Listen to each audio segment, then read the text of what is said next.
माँ दुर्गा की तीसरी शक्ति है चंद्रघटा। नवरात्रि में तीसरे दिन इसी देवी की पूजा आराधना की जाती है। देवी का यह स्वरूप परम शांतिदायक और कल्याणकारी है। इसलिए कहा जाता है कि हमें निरंतर उनके पवित्र विग्रह को ध्यान में रखकर साधना करना चाहिए। उनका ध्यान हमारे इकलोक और परलोक दोनों के लिए कल्याणकारी और सद्गति देने वाला है। इस देवी के मस्तक पर घंटे के आकार का आधा चंद्र है, इसलिए इस देवी को चंद्रघटा कहा गया है। उनके शरीर का रंग सोने के समान बहुत चमकीला है। इस देवी के 10 हाथ हैं। वे खड्ग और अन्य अस्त्र शस्त्र से विभूषित है। सिंह पर सवार इस देवी की मुद्रा युद्ध के लिए उद्यत रहने की है। इसके घंटे की भयानक ध्वनि से अत्याचारी दानव, दैत्य और राक्षस कांपते रहते हैं।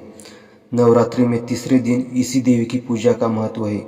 इस देवी की कृपा से साधक को अलौकिक वस्तुओं के दर्शन होते हैं, दिव्य सुगंधियों का अनुभव होता है और कई तरह की ध्वनियाँ सुनाई देने लगती है। इन क्षणों में साधक को बहुत सावधान रहना चाहिए। इस देवी की आराधना से साधक में वीरता और निर्भयता के साथ ही सौम्यता और विनम्रता का विकास होता है।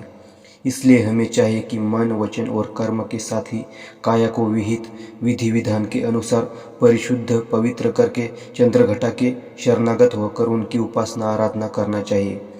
इससे सारे कष्टों से मुक्त होकर सहज ही परम पद के अधिकारी बन सकते हैं। यह देवी कल्याणकारी है।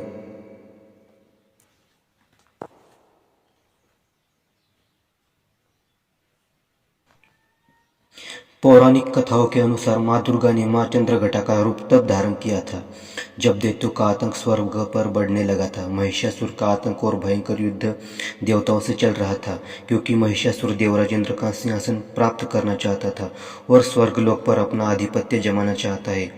जब देवताओं को इसका पता चला तो सभी परेशान हो गए और भगवान ब्रह्मा, विष्णु और महेश के पास पहुंचे।